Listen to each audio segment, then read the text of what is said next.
Good morning. എന്നാ ഉണ്ട്? ഇന്നതാ ഒരു സമ്മർ പ്രിപ്പറേഷൻ വീഡിയോ ആണ് കേട്ടോ. വീഡിയോയിലേക്ക് പോകുന്നതിന് മുമ്പ് ഒരു ചെറിയ റിക്വസ്റ്റ്, ഒരു ലൈക്ക്, ഒരു ഷെയർ, ഒരു സബ്സ്ക്രൈബ് തന്നേച്ച് ഈ വീഡിയോ കണ്ടേച്ചും കേട്ടോ. അപ്പോൾ ഇന്ന് സമ്മർ പ്രിപ്പറേഷൻ വീഡിയോ ആണ്. നമ്മുടെ എല്ലാ വർഷവും വിൻ്റർ കഴിയുമ്പം സമ്മറിലേക്ക് നമ്മൾ പ്രിപ്പയർ ചെയ്യുന്നത് നമ്മുടെ ലോണൊക്കെ ഒന്ന് റേക്ക് ചെയ്ത് പുതിയ ഫ്ലവേഴ്സും പുതിയ വെജിറ്റബിൾസും ഒക്കെ നടാനൊക്കെ ആയിട്ട് എല്ലാം സെറ്റ് ചെയ്തെടുക്കുക എന്നുള്ളതാണ് നമ്മുടെ പ്രിപ്പറേഷൻ. പക്ഷെ ഇന്നിപ്പം ചെറിയൊരു തണുപ്പും കാര്യങ്ങളും ഒക്കെ ഉള്ളതുകൊണ്ട് തന്നെ മഴ പെയ്യാനുള്ള ചാൻസ് ഉണ്ടെന്നും പറഞ്ഞുകൊണ്ട് അപ്പയും അമ്മയും ചിക്കുവും കൂടെ അവരാണ് കേട്ടോ എന്നെ ഹെൽപ്പ് ചെയ്യുന്നത് റേക്ക് ചെയ്യാനായിട്ട്. അപ്പോൾ അവർ ഓൾറെഡി വന്ന് റേക്കൊക്കെ ചെയ്ത് തുടങ്ങി. എനിക്ക് ഇൻട്രോ എടുക്കാൻ സമയം തന്നില്ല, അതുകൊണ്ട് ഞാനും പെട്ടെന്ന് പോയി അവരെ ഒന്ന് ഹെൽപ്പ് ചെയ്യട്ടെ, അവരെന്താ ചെയ്യണേന്ന് നോക്കട്ടെ, എന്നിട്ട് നമുക്കും കൂടാം അതിൻ്റെ കൂട്ടത്തിൽ. മിക്കവാറും എല്ലാ വർഷവും ഞാനും അപ്പയും അമ്മയും ചിക്കുവും തന്നെയാണ് കേട്ടോ റേക്ക് ചെയ്യാറ്. ഞങ്ങൾക്ക് ഭയങ്കര ഇഷ്ടമുള്ളൊരു പരിപാടിയാണ് റേക്കിംഗ് എന്ന് പറയുന്നത്. പിന്നെ ഒറ്റയ്ക്ക് ചെയ്യുമ്പോൾ ഒരു രസം ഉണ്ടാവില്ല. അവരൊക്കെ ഇങ്ങോട്ട് ഉള്ളപ്പോൾ തന്നെയാണ് ഒരു ഓളമുള്ളൂ, നല്ല രസമായിട്ട് ഓരോ വർത്തമാനങ്ങളൊക്കെ പറഞ്ഞിട്ട് ചെയ്യാൻ പറ്റത്തുള്ളൂ. അപ്പം അങ്ങനെ എല്ലാ വർഷവും നമ്മൾ ഒരുമിച്ചാണ് ചെയ്യാറ്. അവരൊക്കെ ഓൾറെഡി അവിടെ വന്ന് ചെയ്തു തുടങ്ങി. അപ്പം നമുക്കും വേഗം പോകാം. ഒരുപാട് നേരം ഇവിടെ നിന്ന് പറഞ്ഞുകൊണ്ടിരുന്നാൽ അവർ ചെയ്തിട്ട് അങ്ങ് പോകും. പണിക്കാർ ഹയർ ചെയ്തതാന്ന് ചെയ്യാൻ, രണ്ട് പണിക്കാർ ഹയർ ചെയ്തതാ ചെയ്യാന്ന്.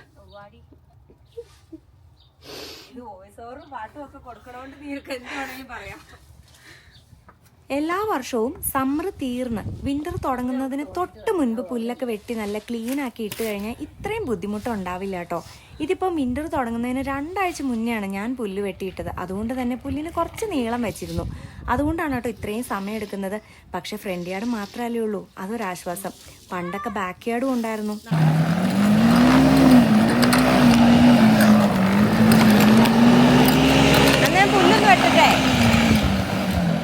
പുല്ലൊന്ന് വെട്ടട്ടെ.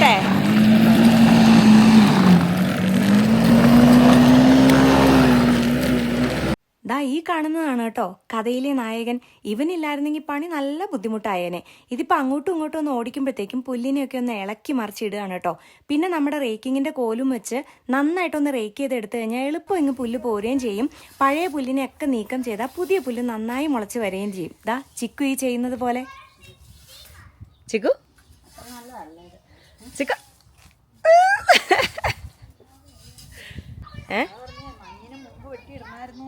അമ്മ മഞ്ഞിന് മുമ്പ് വെട്ടിയിട്ടോണ്ട ഇത്രയെങ്കിലും കുഞ്ഞു പുല്ല. മഞ്ഞിന് മുമ്പ് തൊട്ട് മുന്നേ എനിക്ക് വെട്ടാൻ പറ്റിയില്ല, ഞാൻ നൈറ്റായിരുന്നെന്ന്. അപ്പയും അമ്മയും ചിക്കുമൊക്കെ ഇപ്പോൾ കഴിഞ്ഞു പോയി കേട്ടോ. അപ്പം നമ്മൾ 4 പേരും കൂടെ നിന്ന് അടിപൊളിയാക്കിയിട്ടുണ്ട് നമ്മുടെ ഫ്രണ്ട് യാർഡ്. ബാക്ക് യാർഡിൽ നമ്മൾ കഴിഞ്ഞ വർഷം എല്ലാം ക്ലിയർ ഔട്ട് ചെയ്തുകൊണ്ട് നമുക്കില്ല കേട്ടോ പുല്ല്. ഫ്രണ്ട് യാർഡിലെ പുല്ല് മുഴുവൻ നമ്മൾ 4 പേരും കൂടെ റേക്ക് ചെയ്ത് സെറ്റാക്കി. കണ്ടാ, റേക്ക് ചെയ്തപ്പം മണ്ണൊക്കെ കാണാം. ഇനി മറ്റേ ഉണങ്ങിയ പുല്ലൊക്കെ പറിച്ച് കളഞ്ഞു. അതാണ് റേക്കിംഗ്. അപ്പോൾ ഇനി പുതിയ പുല്ല് വരും, നല്ല പച്ച പുല്ല് വരും ഇനിയിപ്പോൾ സമ്മർ ആകുമ്പോഴത്തേക്കും. അപ്പോൾ അങ്ങനെ ചെയ്തിട്ടു. 1 2 3 4 5 കൂട് വേസ്റ്റ് പുല്ലാണ് കേട്ടോ നമുക്ക് കിട്ടിയത്. മൊത്തം 5 കൂട് വേസ്റ്റ് പുല്ലുണ്ട്. My goodness right.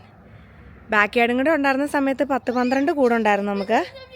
ഇതിപ്പോൾ 5 കൂടെ ഉള്ളൂ, ഫ്രണ്ട് മാത്രമല്ലേ ഉള്ളൂ. പിന്നെ നമ്മുടെ പ്ലാൻ അനുസരിച്ച് ഈ വർഷം ഇതൊന്ന് ക്ലിയർ ഔട്ട് ചെയ്യണം എന്നുള്ളതാണ് പ്ലാൻ. നടക്കുമോ ഇല്ലയോ എന്ന് അറിയില്ല കേട്ടോ. അപ്പോൾ എന്തായാലും ഇത്രയൊക്കെ തന്നെ ഉള്ളൂ.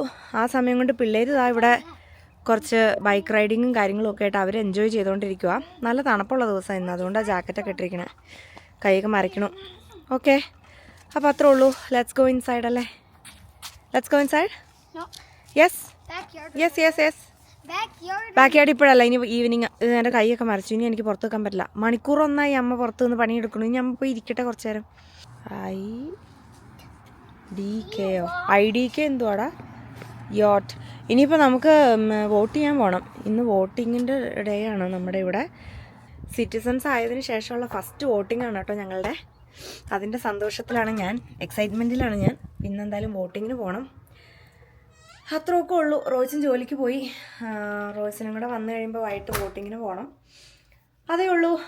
എല്ലാ വർഷവും ചെയ്യുന്ന പണിയാണിത്. പക്ഷേ ഈ പറഞ്ഞ പോലെ കഴിഞ്ഞ വർഷം ഇതൊക്കെ വീഡിയോ എടുത്തെങ്കിലും ഒന്നും ഇട്ടില്ല. കഴിഞ്ഞ വർഷം ഞാൻ അത്ര സീരിയസ് ആയിട്ട് യൂട്യൂബിനെ കണ്ടിട്ടില്ല. അപ്പോൾ ഈ വർഷം മുതൽ എന്തായാലും ഞാൻ വിചാരിച്ചു വീട്ടിൽ നമ്മൾ ചെയ്യുന്ന കാര്യങ്ങളെല്ലാം ഇടുന്ന സ്ഥിതിക്ക് ഇതും കൂടി ഇട്ടേക്കാമെന്ന്. അത്രേ ഉള്ളൂ. അപ്പോൾ എന്തായാലും ഈ റേക്കിങ്ങും പരിപാടികളും ഒക്കെ നമ്മുടെ നാട്ടിൽ അത്ര പരിചിതമല്ലല്ലോ. അപ്പോൾ അതുകൊണ്ട് ഞാൻ ചെയ്തിട്ടതാണ് കേട്ടോ. അപ്പം നമ്മുടെ സ്വന്തക്കാർക്കായാലും ഫ്രണ്ട്സിനായാലും ഒക്കെ ഇതൊക്കെ കാണാലോ. നമ്മുടെ ഇവിടെ ഇങ്ങനെയൊക്കെയാണ് നമ്മൾ എല്ലാ വർഷവും ചെയ്യുന്നത്, റുട്ടീനാണ് എന്നൊക്കെ ഉള്ളത് അവരെയും കൂടിയൊക്കെ അറിയിക്കാമല്ലോ എന്ന് വിചാരിച്ച് എടുത്ത ഒരു കുട്ടി വ്ളോഗാണ്. അങ്ങനെ ഞങ്ങളുടെ കന്നി വോട്ട് ഇൻ കാനഡ നടന്നിരിക്കുന്നു. റോയ്സിൻ്റെ കാനഡയിലെ കന്നി വോട്ട്, പക്ഷെ ഇന്ത്യയിലൊക്കെ ചെയ്തിട്ടുണ്ടല്ലേ. ഞാൻ എൻ്റെ ജീവിതത്തിലെ കന്നി വോട്ടായിരുന്നു. അയ്യോ അടിപൊളി എക്സ്പീരിയൻസ്. ഞാൻ ആദ്യമായിട്ടാണ് വോട്ട് ചെയ്യണത്. പക്ഷേ കയ്യിൽ മഷിയൊക്കെ നാട്ടിൽ മാത്രമല്ലേ ഉള്ളൂ, ഇവിടെ ഇല്ല. അതിൻ്റെ ഒരു സങ്കടം എനിക്കുണ്ട്. എന്നാലും സാരമില്ല, കന്നി വോട്ട് ചെയ്തതിൻ്റെ ഒരു സംതൃപ്തി. അടിപൊളിയായിരുന്നു ഗൈസ്, അടിപൊളിയായിരുന്നു. അപ്പോൾ ഇന്ന് ഇത്രേ ഉള്ളൂ. Bye bye. നമ്മുടെ സമ്മർ പ്രെപ്പിൻ്റെ 2ാമത്തെ ദിവസമാണിത്. 1ാമത്തെ ദിവസം നമ്മൾ റേക്കിങ്ങും പരിപാടികളൊക്കെ ആയിരുന്നു. അത് ഞാനും അപ്പയും അമ്മയും ചിക്കും കൂടെ അങ്ങ് ചെയ്തു. ഇതിപ്പം ഞങ്ങൾക്ക് ഒരു ഐറ്റം കിട്ടി ഗൈസ്. നമ്മുടെ ഈ ഒരു ബണ്ണി ഹണ്ടിങ് നമ്മൾ സ്റ്റാർട്ട് ചെയ്യാൻ പോവാണ്. ഇവിടെ ബണ്ണീസ് വന്ന് ഒട്ടുമിക്ക എല്ലാം തിന്നു തീർക്കും. ഞങ്ങളുടെ ചൂലിപ്പ് ഇതാ ഇവിടെ നിന്ന് കുഴിച്ച് അതിൻ്റെ ബൾബ് വരെ അത് എടുത്ത് തിന്നു. അപ്പോൾ അതുകൊണ്ട് ഇനി അവൻ തിന്നാതിരിക്കാൻ വേണ്ടി ഞങ്ങൾ ആമസോണിൽ നിന്ന് ഒരു സംഭവം പറ്റിയിട്ടുണ്ട്. കാണിച്ചത് 2ാമത്തെ ദിവസം നമ്മൾ ഫിക്സ് ചെയ്യാൻ പോകുന്നത് ബണ്ണി ഹണ്ടിങ് സാധനങ്ങളാണ്. ഇതൊക്കെ എന്തുവാ? അതെ, കമ്പികൾ. ഇതാണ് ഗൈസ് നമ്മുടെ കമ്പി ഗേറ്റ് പോലെ. നമ്മളിനി ഒരു ബണ്ണീനെയും അകത്തേക്ക് കടത്തി വിടാതിരിക്കാനുള്ള ഗേറ്റ് വെച്ച് പൂട്ടാൻ പോവാ. പൂട്ടാനുള്ള ലോക്കാണതാ ഇത്. വെച്ച് നോക്കാം നമുക്ക് എങ്ങനെ ഇരിക്കുന്നു. ദൈവമേ, മറ്റേ ബിൽഡപ്പ് ഒക്കെ കൊടുത്തിട്ട് കൊളാതിരുന്നാ മതിയായിരുന്നു. Okay, come on guys, let's put it on. ഈ ഒരു ഹൈറ്റിലാട്ടോ ഞാൻ വെക്കുന്നുള്ളൂ. ഹൈറ്റിലൊന്നും കേറില്ല. മേളിലേക്ക് ഹൈറ്റിൽ വണ്ടി പൊങ്ങുമോ? ഇല്ലടാ, വെച്ചോ. വേണ്ട, അത് അല്ലെങ്കിൽ കാറ്റത്ത് മറിഞ്ഞു പോകും. പ്രസ് ഇറങ്ങിയിരുന്നോ. ആ ഹൈറ്റിൽ കേറില്ല കുഞ്ഞു. ഇതാവശ്യം ഹൈറ്റ് ഉണ്ട്. അപ്പൊ വെച്ചാല് പൂവും കാണും. ഗ്യാപ്പ് ചെറുതായതുകൊണ്ട് തന്നെ നമുക്ക് ആ ഒരു ടെൻഷൻ വേണ്ട. ഉള്ളിൽ കൂടെ കേറുന്നുള്ള ഒരു ടെൻഷൻ വേണ്ട. കഴിഞ്ഞാ അപ്പൊ ബീസ് വന്നോട്ടെ. ബീസ് പാവങ്ങളല്ലേ, കൊത്തുന്നല്ലേ ഉള്ളൂ എന്നൊക്കെ. തീർന്നു പോയി.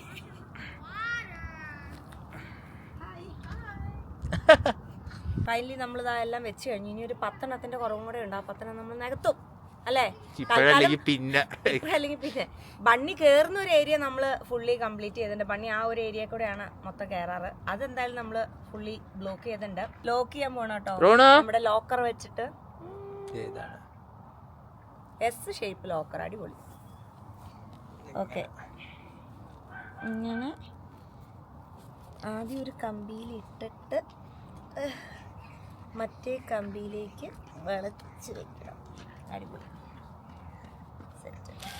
ഗേറ്റ് വെച്ച് ഒരു 10 ഗേറ്റിൻ്റെ ആവശ്യം കൂടെ വന്നപ്പോഴത്തേക്ക് തീർന്നു പോയി. അപ്പോൾ റോയിച്ച് നമ്മുടെ പഴയ ഒരു സംഭവം വെച്ച് തൽക്കാലം അഡ്ജസ്റ്റ് ചെയ്യാന്ന് പറഞ്ഞ് വെച്ചിട്ടുണ്ട്. ഒരു കാര്യമില്ല, പക്ഷെ എന്നാലും കഴിഞ്ഞ വർഷം നമ്മൾ വെച്ചത് ഈ മുള്ളുവേലിയായിരുന്നു കേട്ടോ. പക്ഷെ അതും ചാടിക്കിടന്നാണ് ആശാൻ വന്ന് കഴിച്ചത്. അതുകൊണ്ടാണ് നമ്മൾ ഈ വർഷം വലിയ പൊക്കമുള്ള കമ്പി വെച്ചത്. ഇതാണ് ഗൈസ് ഇതിൻ്റെ ഫൈനൽ ലുക്ക്. നമുക്കിവിടെ കമ്പി തികഞ്ഞില്ല കേട്ടോ. 10 എണ്ണം കൂടി വേണമായിരുന്നു. പക്ഷെ 10 പാക്കിൻ്റെ കമ്പി കിട്ടാനില്ല. 25 എണ്ണത്തിൻ്റെ ഉള്ളൂ. നമ്മൾ ഓവറായിട്ട് മേടിച്ച് കഴിഞ്ഞാൽ പിന്നെ അത് നഷ്ടമല്ലേ. അപ്പോൾ അതുകൊണ്ട് 10 പാക്കിൻ്റെ എപ്പോൾ ഓപ്പൺ ആവുന്നോ അപ്പോഴേ നമ്മൾ മേടിക്കുള്ളൂ. അപ്പോൾ അതുവരെ കയറാതിരിക്കാൻ വേണ്ടി, ബണ്ണീസ് വന്ന് തിന്നാതിരിക്കാൻ വേണ്ടി നമ്മൾ ഈ ഒരു ഷാർപ്പി പോക്കി തിങ് വെച്ചിട്ടുണ്ട്.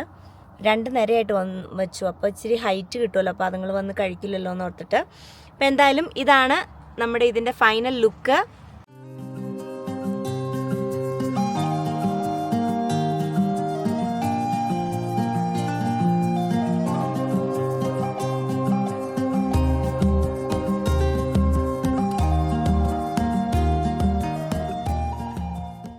സമ്മർ പ്രിപ്പറേഷൻ ഇവിടെ തീരുന്നില്ല. പക്ഷെ ഈ ഒരു വീഡിയോ ഇവിടെ തീരുകയാണ് കേട്ടോ.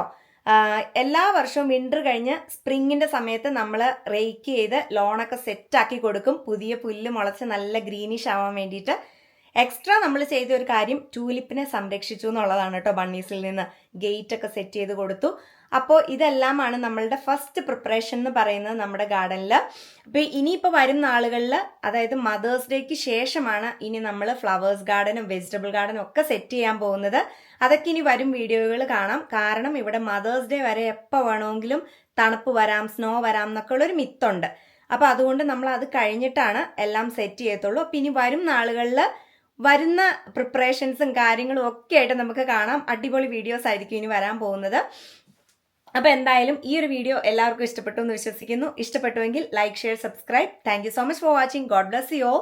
ബൈ പറയുന്നതിന് മുൻപ് ഇനിയും കാണാനുള്ള സാധ്യതയുണ്ടാവാനുള്ള സാധ്യതയുള്ളത് കൊണ്ട് കാണാം ഗൈസ്.